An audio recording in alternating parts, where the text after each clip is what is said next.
in this week's video, I get punted in race A. Race B, no, Mikey, no, that's so not right. And in race C, I get called a bad player, but why?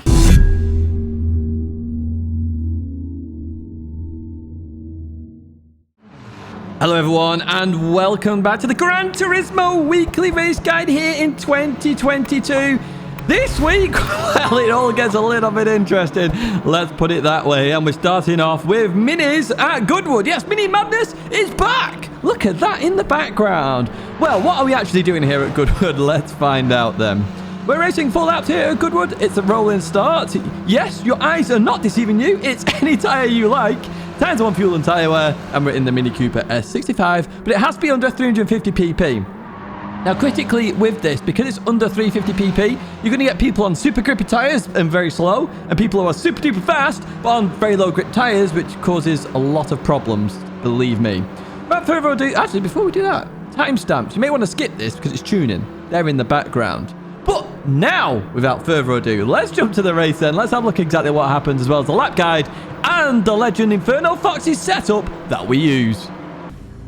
Here we are then at the start, and TCR are here. Cy and Shelty, shout outs to you. And here's the rolling start. I just thought I'd show you the TV camera because it's quite nice. Also, we've got a Mr. Bean car there. Who's that? I think that was Timber Snake. I'm not too sure. But we're going to start the race. Some people may start in the chicane, but it shouldn't be too bad, really. These cars are technically slow enough and also quick enough. As you see, we fly by the Mr. Bean car so fast, and we're catching everybody at the speed of sound. This is the difference between the cars, okay? 350 pp. You will get some people with an engine swapped Mini, should I say, as well. And they will be even quicker in some places, slower in other places. It really is going to cause a lot of carnage here. Say, if you want carnage, this is the race for you. I mean, you're seeing it right here. Shelty going for the move down the inside of P3 and P2. Then we're catching all of them. Look at this. Through on all of them. To P2. Happy days indeed. Happy days. However, we're going to come into this corner then. We're going to slow it right down. And this is where the people behind who are on the super grippy tires, look at them. They both go on the inside of Shelty there. We continue on. We're going so slow through these corners. It's going to be 3 wide, back to 2 wide, in towards the braking zone, and in we go. And we've got to take this nice and slowly. However, the car behind, the Mini, doesn't pay any attention to different tyres at all there, does Tanny Strack, and we're straight off, which is a tad frustrating, I've got to be honest with you, because we could have maybe gone for the win here. I'm not too sure. We can still push on. We can still make up a lot of places here. You saw how fast we overtook everybody. In fact, the Mini alongside us right now had supreme speed out of corner, and then we just fly on by, nice and easy, just like that. As we go past Stalker there. Right, okay, let's head on towards the start of lap 2. And look at this. We're just flying by. It's not even a race. It's literally just like they're walking and I'm in a car here at this point. So Danny's had a Chicken Angel. We do have to leave space here, even though we are super duper quick on the straights. We've got to be careful of that understeer because it does exist as we continue on through there. We'll get them on the straight. No problemo. Look at the speed increase. Happy days. Jobs are good in there. Up into P8 again already. And already heading towards Billy Ray and Timber Snake in the Mr. Bean car. I mean, look at the speed difference here. It is monumental in terms of speed difference. It really, really is. As looking down the inside of Billy Ray, then in towards the right-hander we go. We get it stopped beautifully. And that's us up into that cursed position. Our old friend, P6. We've actually got up to Dav and Tommy Strack by the end. Oh, sorry, Tanny Strack by the end of lap 2. You know, we were off and gone and buried at this point, you know, on the previous lap. And look at this, we've already caught them up. That's the difference in the setups there. As we get, that's not even a fast lap, that of 41.0. You're talking 37s for the supreme laps here. That is what we're talking about. And you see 41 seconds and catching everybody up. Imagine a 37-second lap. It is monumental. I keep saying monumental this morning. I apologize. Hey, it's monumental. Right, let's go for the move on P4 then. Obviously, I was a tad frustrated with that, but we're 5.5 seconds off Arkies. Shout out to Arkies. We don't see Arkies very often. Does YouTube. You can check Arkies out. Anyway, we get towards the final lap where we do look at catching Arkies. But if you actually look on the left-hand side there, the gap towards the leader is coming down very quickly. And in fact, it's going to change on the lines. Sai, I think, hit the chicane wall there at the finish and lost the victory. We'll have a look at that in the bleepers, of course. So you see how important a setup is. But before we jump to the setup, let's jump to that track guide and I'll show you what to do. Welcome to Goodwood Motor Circuit Guide then, and heading towards turn 1, you're looking for that Marshall box on the left hand side. Now of course it depends on how you set up your car here with exactly what you use, but these are just the general guides. Now in this setup that I'm using from Inferno Fox, I'm trying to stay around 80 miles an hour through the corner in 4th gear. That seems the best way to do the corner, and I did maintain quite good speed there as we continue on towards this right hander. And once again we're looking for the Marshall box on that left hand side. Again, looking to slow the car down. Not that 100% braking, but you can see here, I've just started going on the brakes here. It's 100%, then I'm letting off and letting the car roll a little bit. Trying to get over to that right-hand side as best as I can. I could do that a little bit better. As the end of that tarmac on the right-hand side approaches your screen here, you're going to brake and you're going to really slow the car down. Now, it's probably quicker to do this in 4th gear, but sometimes you'll just drop to 3rd gear because you start understeering like I'm about to do here. But you can maintain around 77 miles an hour through that corner when you nail it to perfection. Heading towards this right-hander. I'm not sure if this crane's going to be there actually in practice mode, but it's really hard to get to practice mode, so I use the crane on the right-hand side. If that's not there, then you've got those white marks down on the road that you may have seen that we've used before as well on the channel. We continue on through our 3rd gear. Now, as you leave this corner, be careful about over-revving the car. It's better to change gear a little bit earlier here, just so you don't hit the rev limiter, because as you turn, you'll get understeer, and you'll just hit the rev limiter as the wheels spin. Heading towards this double right-hander then, the start of the tarmac on the left-hand side, so essentially the 100-meter board. This is your brake marker now. We've got really dodgy brakes, so we're braking really early here. Dropping to 3rd gear, going out to then come back in. We don't quite hit the second apex there, so we could do that a little bit better. And towards the last chicane then, once again, the Marshall box on your left-hand side is very, very helpful indeed. You're going to want to slow this down. Slow it right down and really take your time through the chicane, especially this left here. Very easy to try and go too aggressive, and you'll head off into the grass and meet barrier. That's it for Goodwood Motor Circuit then. Let's have a quick look at that setup. So here we are with the high RPM setup that Inferno Fox has done. Again, a huge shout out for Inferno Fox for doing these setups and sharing them. They are unbelievable and they are very, very helpful. So we're on the Comfort hard tyres, as you already know. The suspension is normal. Differential is fully customizable. Downforce has changed there. You do have to be careful with what downforce or the front bumper you pick, essentially, because if you pick one of them, it has no downforce, so do be careful of that. ECU there, ballast, you can see where the weight is, etc. And top speed, I've knocked it up 2 notches. On the second page, you can see all the installations on that right-hand side. Take note, install what you need. High RPM turbo, some racing there with the intake and exhaust. And that is what we're using here, folks. Well, that is it for race A then. Use that setup wisely. Let's head to race B. Welcome then to Japan. We're at the Kyoto driving park. We're at Yamagiwa plus Miyabi in reverse. So it's a very difficult track, this one. Very hard to get right. It's not free-flowing like a lot of Yamagiwa normally is. We're also in Group 4 cars, which does mean the Alpha will be extremely strong here because there are lots of corners. And the Alpha is very good at corners. What are we doing then? Let's find out. Well, we're doing 3 laps here. It's a rolling start. We're on the racing car tyres, and we're in Group 4. Nice and easy, straightforward. The Alpha is actually in the dealership right now, the legendary dealership. So it's your time to buy it. Go out there and buy it. It's 800,000 credits. You should all have that by now. Go out, buy it, and then put your own livery on it, or a TCR livery on from the website. Without further ado then, let's jump to the race. Let's have a look exactly what happens. Here we are then at the start. Shelty starting on pole in that Scirocco. Well played. And Sion P2 as well in the Alfa Romeo.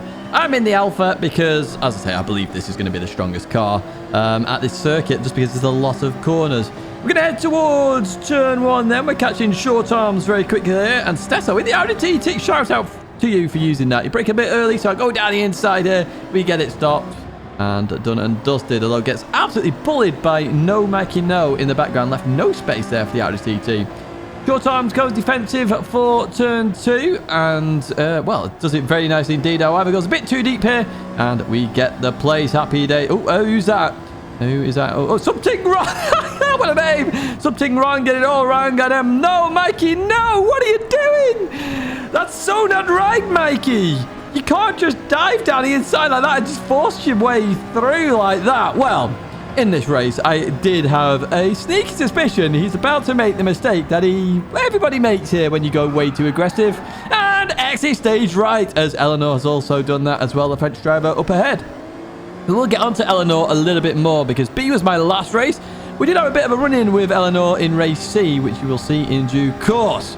However, we're now in P7, and we've got Mac and Stephen. Never go side by side down here. Never, ever, ever go side by side. It does not work. Trust me, one of you or both will die if you go side by side. Avoid it at all costs. Anyway, Stephen there does have to back out of it all in the end. And we do see P4 in the distance. We've got a chance here. A chance of a podium as we leave this corner then. Stephen defends that beautifully. Not enough room there for an Alpha, so I've got to go over to the right-hand side. Beautiful, beautiful defensive driving and a beautiful sound from that Ferrari as well, Stephen. Well played for using something different to the Alfa Romeo. In towards the left-hander we go. And it's a bit side by side there. Stephen leaves me room on the exit there. Beautiful racing. Probably could have closed the door maybe, but obviously it'd been touch and go whether he was enough across there. And we do get it stopped now. Coming through here, Stephen tries to sort of go through there on my outside. It doesn't work side by side there and it runs a bit too wide. Gonna head down towards the chicane then, and in the distance you may see a yellow and red car. Unfortunately, Sarthe has made that same mistake at that corner. That corner, one of the hardest corners on this circuit to get right in the Alpha or in any Group 4 car, because as you brake, it just wants to spear to the right. The Subaru will have that same problem. It's what we experienced last week with it, you know, going into some of those fast corners hard on the brakes. We've got Comtour, the German, and Mac, the Swiss driver up ahead.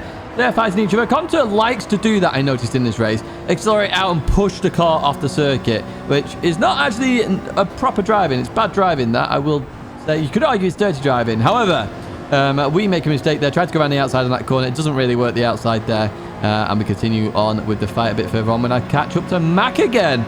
So, once again, I said do not go side by side down this left, right, left. And I'm going to show you, I mean that by my word. Look, I lift off and I just let Mac go because, trust me, I don't want to die in this race. I want to actually survive and get a podium. So, we continue on the fight here. Mac all over the back of Comtour. Comtour defending very hard here. In towards the right-hander we go. Oh, lots of roast here. We're on the inside there. Mac doesn't realize I'm on the inside here. Keeps turning into me. However, job done now. I needed to find a way past Comtour here. Defending very hard for the past lap against Mac. Now going to defend against me. So, they stay on the left-hand side. And we're going to try around the outside, which is very difficult on any car, in any situation, on any track here. Now, Comtour is on my inside there, and as we leave the corner, that is good defensive driving. That wasn't pushing me out wide, that was good defensive driving. Well played by Comtour there, as we head towards this right-hander. Now, I look to slow it down to go for a cutback. It doesn't quite work there. Mac has to slow it down behind as well. As we continue on up the hill, then Comtour goes very defensive once again. So I'm like, okay, I'll try around the outside if I can do it. And in we go. And again, not much I can do here. Comtour defends that again very nicely. Well played, Comtour. As we continue towards the chicane then.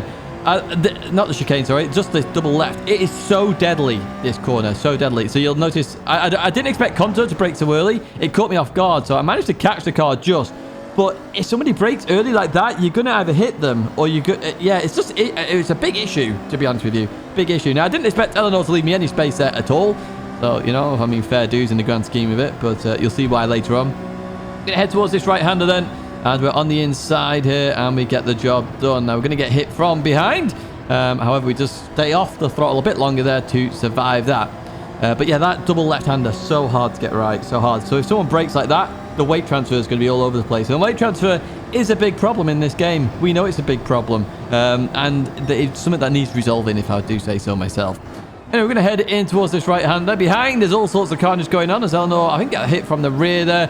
So it's going to be a battle between me and Comtour for P3 then. We leave that corner. Shelty still leading the way in that Scirocco. Well played, Shelty, indeed, as we head up the hill.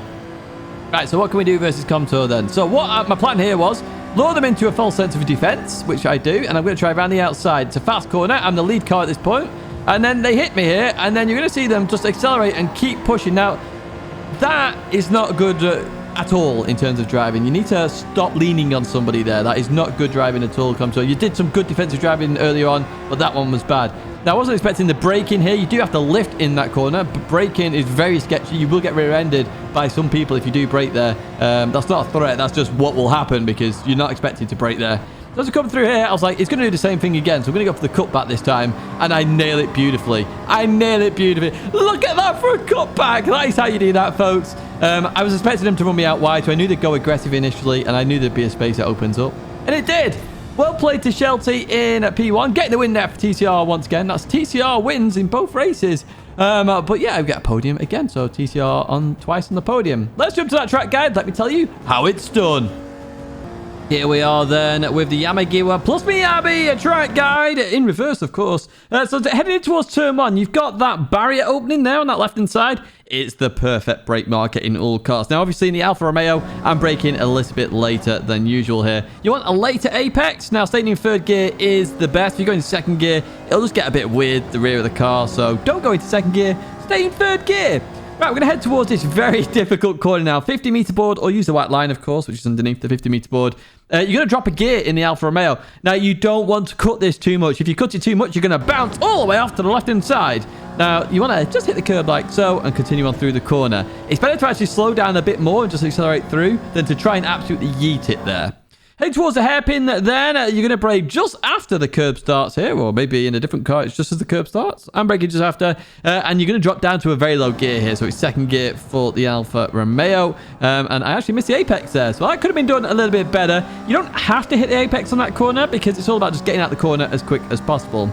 Now we get down to one of the very hard corners on this circuit in Group 4. As we head down here then, you're going to start seeing me lift off here, because I just want to get the car straight. And essentially, where the curb intersects the track the most, this is where we want to get the car straight and heading towards the apex of the left-hander here. So when we're straight, we then go hard on the brakes. If you even remotely try and brake 100% in Group 4 cars on that corner as you're turning, you're going to spear off into the barrier. A lot of TCR guys will tell you, I spun out a fair few times in practice. Let's put it that way. Head towards this right-hander then, at the end of the curb here on the left-hand side, or alternatively, using the tree on the right-hand side as you're just lift off. Lift off the accelerator. You don't have to brake here. You want to clip the curb on the inside here.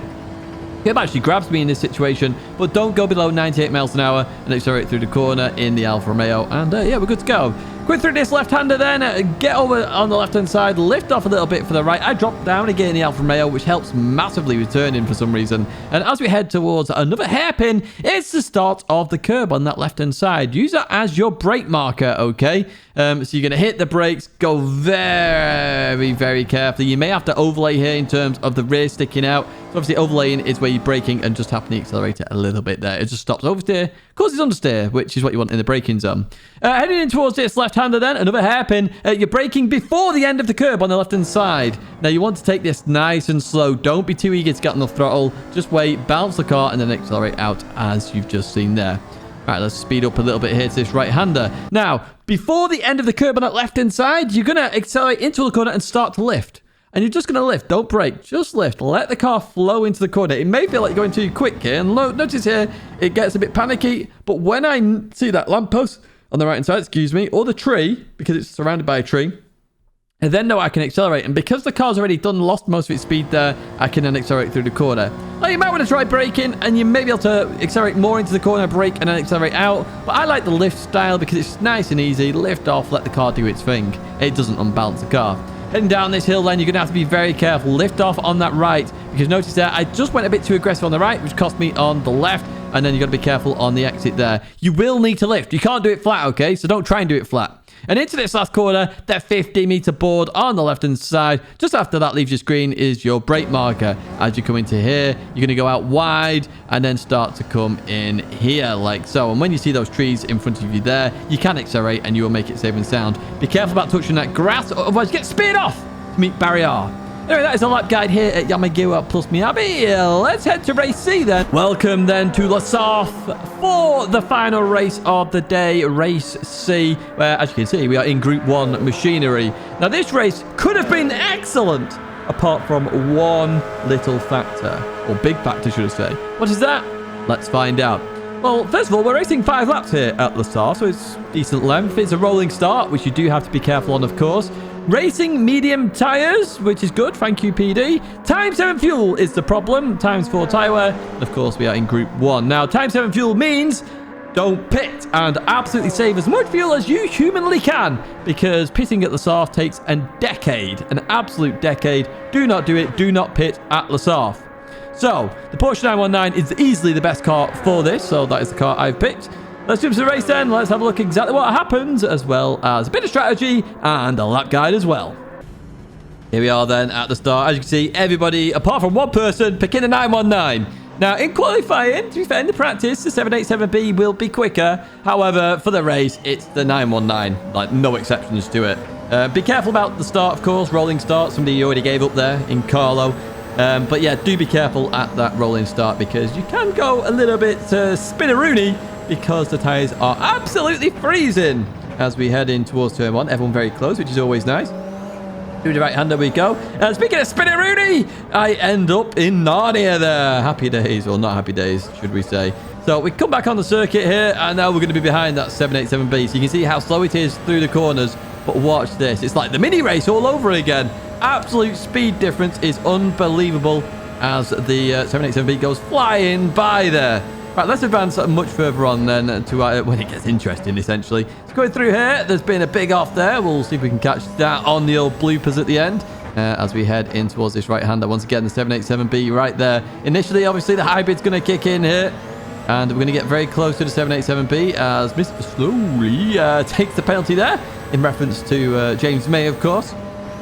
You can see there, 787B sprinting into the distance. However, we're about to get to a corner, and this is where the 919 reigns supreme. As look at the speed difference there. It's unbelievable. So if you're in the 787B, you may get absolutely destroyed in the corners by somebody hitting you just because they don't expect you to be there. As we see somebody else get destroyed there. Candel goes off as we advance onto the Mulsanne then. And we're behind Shelty. So this is a fuel-saving race, and the best bet here is to use slipstream to your advantage, save fuel where possible, and then overtake people who are much slower than you to then save fuel later on. So I'm on fuel map 6 here because there's not much I can do. I'm approaching the corner. I'll save a bit of fuel. Now, in terms of fuel saving, you don't have to use a fuel map. You can just short shift like crazy. So I was short shifting at halfway, and you can see that there, just to save a bit of fuel, but keep up the pace. Now, if you don't want to fuel save, you hit the rev limiter as far as possible, but you need to fuel save. You do not want to pit here at Le Mans. So you can see there Shelty going for the move on the Polish driver. So obviously Shelty feels that he's quicker. I assume Shelty is quicker as well because I felt like we lost a second or so there. So we go past Zalar there as well, and we're just going to bump draft Shelty then towards Indianapolis. And you can see the speed there. We're getting up to some serious speed in towards the braking zone, just slowing it down enough there as we continue on through. Shelty just gets a bit too keen on the throttle. We're up then into P6. So we're miles off wind at this point, and we do have some fighting to go. So, yeah, wind is going to take this. No doubts about that. So we advance further on here, and we've caught up to P5 and P4 up ahead. So P5 just went a little bit wide here. I do not expect braking there in the 919. Do not brake for Tetra Rouge in the 919 because, again, you will be batted off into the realms if you do. And that's not a threat or anything. It's just people go full throttle there. If you brake, you're going to cause serious issues for people where they're just going to hit you. And it's not them being a bad driver. Obviously, they just don't expect it. As Zalar gives me a bit of a bump draft there. Thank you, Zalar. That's much appreciated. As we then advance much further on at this point because we just left them for dead there. So we're advanced to Smitty Andy, who goes in the pit. Do not pit. As I say, do not pit. If you're pitting, it's game over for you. There's no chance of you winning in a month of Sundays. And we've got Mario Sonic up ahead. Oh, Mario, it's nice to see you in this race. Who actually passes Eleanor on the Mulsanne here, and we're right behind Eleanor now. So this is where the French driver starts to kick off a little bit, of course. Now, I'm looking on the inside here. It's just to cause a bit of an issue. They were going to give me space there anyway, but they didn't really have to. They were easily the lead car there. So I back out of that. We continue on. It's just in case they do, you know, you can sneak up the inside. You notice they're in 7th gear. Now, the Porsche curves are flat out, by the way, if you didn't know that as well. Unbelievable speed you can carry in this car. Downforce is simulated a bit too much in this game, I would say, in terms of the quicker you go, just the more downforce is applied. So, you know, the difference between the top drivers and the bottom drivers is actually more extreme now than it ever was in GT Sports, mainly for that reason, because of downforce. As we overtake Eleanor then in towards turn 1, they absolutely send it down the inside. And, yeah, they just don't leave me enough room there, so I wasn't too happy with that, but a long way to go, and I don't really want to be sort of the lead car or in the middle here, heading towards Mulsanne. Again, I'm just causing issues here, just throwing my nose a little bit. I want there to be a gap, but we get that a bit wrong, to be honest with you, and actually fall back. You notice I'm on fuel map 6 here, in the slipstream. Again, it's just to save that bit of fuel, so when I do go for the overtake, I can use all of the engine, all the revs. Give it me all! Gimme, gimme, gimme! Right, here we go then. I need to start actually getting ready with the strategy here. So I'm in 7th gear. It was fuel saving. This time I'm not going to use fuel map. I want to be the middle car in this pack now, not the car at the back, as we head towards Eleanor. So I go towards the right side. Eleanor goes towards the right. I go to the left. Eleanor then goes to the left. Now, Eleanor blames me for that. But you can't go one way and then move another. You can't do reactive driving. And then they hit me for good measure because why not? Hey, Eleanor. But yeah, even so. You'll see some of the reactions later on.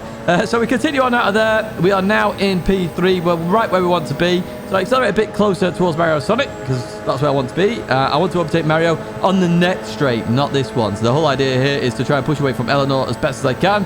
In towards the braking zone we go. And Eleanor absolutely sends it once again down the inside. It would not have left me any space at all there. Now we're inside each other. So fortunately, I benefit anyway. So yeah, just silly driving there, Eleanor. As we continue on now, we're using all the revs to catch up to Mario Sonic now.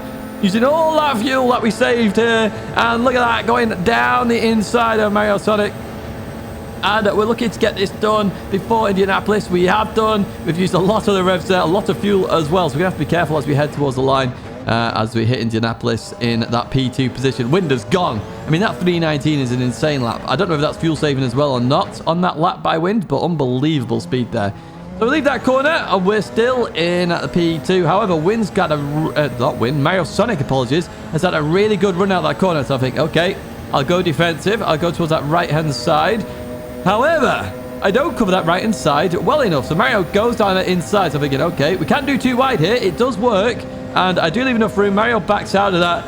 And we continue on through. Now, I think Wind's struggling for fuel at the end here because we've got to caught up a lot. And speaking of struggling for fuel, I'm on 0%. Fuel map 6. I've just got to survive here. Now, because I'm on fuel map 6, I got this all sorts of wrong in the forward chicanes.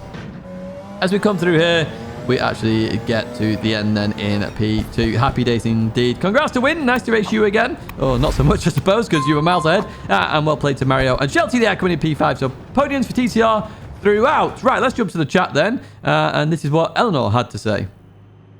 Tidgney is a bad player.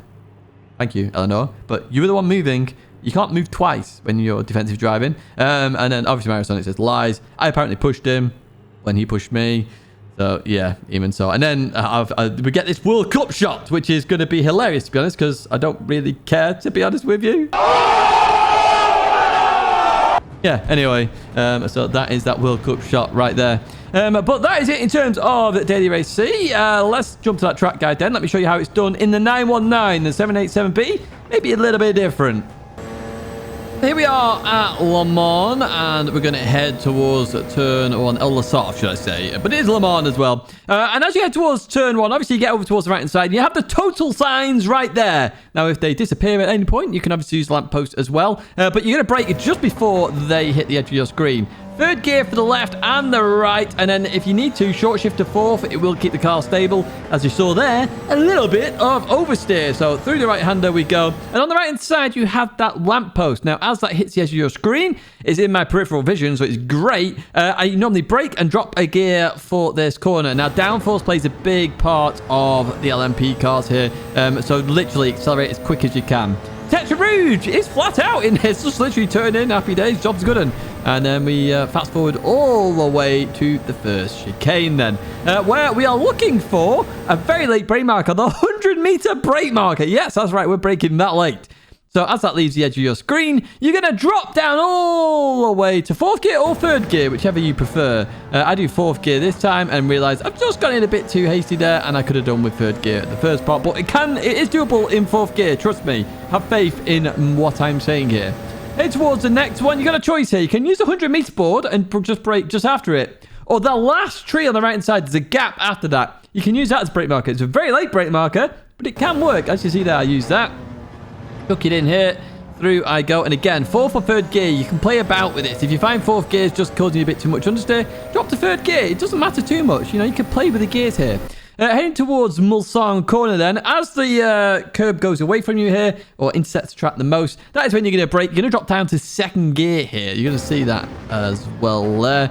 as we chuck it in and continue on out of there. And then we're going to fast forward all the way to Indianapolis then. Here we go. Heading towards Indianapolis then. You can chuck it in. Once again, the downforce will make the car just stick. And on the right side, you've got that fence. You could just do it when the track goes straight. But if you want a bit more of a brake marker, the fence there changes on the right-hand side. Use that as your brake marker. And you're going to drop to third gear, chuck it in, accelerate out. Be careful of a little bit of oversteer. It shouldn't matter too much. And as we head here to Arnage, on the right-hand side there, the last tree on the right-hand side is your brake marker. I actually use the same brake marker in other games as well. Not just Gran Turismo. As I had a hiccup there, so apologies. Second gear, accelerate quite quickly here. You will get a bit of oversteer, power oversteer as you do that, so just be careful. You may want to short shift to third. And the Porsche curves are all flat. I mean, look at this. I'm in 6th gear. Now, you don't want to change to 7th gear at all, really, unless you're hitting 184 miles an hour. Then you change gear. Otherwise, you stay in 6th. So a couple of times on Mulsanne, and that is it. You will go 7th. But all through there, happy days, flat as you like, easy. No issues whatsoever. And again, I'm going to stay in 6th gear as we head towards the Ford chicanes then. And as we do that, we're looking for the pit entry split there. That is your brake marker. You're going to drop 2 gears as you jump into the chicane. So you're going to watch that right now. So as we come into here, notice 4th gear, and I'm just letting the car drive. I drop to 3rd gear, and then I've dropped to 2nd gear, and you're braking, and you want to turn before the start of that curb there on that right-hand side. So you notice I'm down into 2nd gear. Now, you can do this in 3rd, believe it or not. And 3rd may be safer on exit because then you don't get wheel spin. But that is it. That is a lap of Lazarus here at Le Mans. It's now time for the bloopers. Right, first up then, was this an accident or was it not? What should have happened here? So coming into here, they're on sports hard tyres. They accelerate a little bit. Probably didn't expect me to be that slow on the corner. But yeah, I'd have waited up there if I'm honest. But maybe they just thought I'd catch up anyway. Even so, it's, yeah, it is what it is. And now, size bottle at the end there. Hits the chicane. Very common thing to do there on that left-hand side. A 1.5 second penalty. Not really fair, but we know why they exist at the moment. Let's get with Sarthe then. So what happened to Sarthe? Just got it wrong into that double left-hander. But this is what I wanted to show you right now. So obviously Sarthe is accelerating here to try and get right round. But accelerates a bit too much. And actually can't get back round very easily. Waits up for the field to pass. Superb driving there, Sarthe. Absolute legend. Driver of the week this week, Sarthe, is you. Just for that. Now, speaking of sportsmanship, here we have Alessandro. Now, we saw this. We saw the incident because we passed them both. But into here, they were side by side with somebody. Completely outbrought themselves into Gindra. And look at this again. Oh, Alessandro, you can have it as well. Superb sportsmanship. Knew somebody was on their inside. Waited for them to go. Then got off the racing line and waited for Gindra there. Superb stuff. And here we have Eleanor. So went towards the right, Eleanor, and then went back to the left as I already moved left there. So, yeah, I just don't get that. Now, coming into here, what happens? So they cut a lot of that. They actually hit me in the rear then, and then we continue on out of there. So, you know, you said push. That's clearly a push, Eleanor. You push me. I'm not sure. Anyway, we're going to head down towards the Mulsanne. And we're going to show you this quick secret hack. So coming into here then, they dive down the inside. There's no way they would have left space there. You can see that. But we're inside them. So, hey, we'll just use the hybrid and just bolt right through them. Nice hack, hey, folks. That is going to be it for this week's weekly race guide. I do hope you've enjoyed it. There are 2 videos there to check out. Please do check them out. Give it a like on the way out. And please do subscribe to the channel. All the support really does help the channel continue to grow. I say that is it for me, folks. Thanks once again. Have a good week's racing. Au revoir, farewell, and goodbye.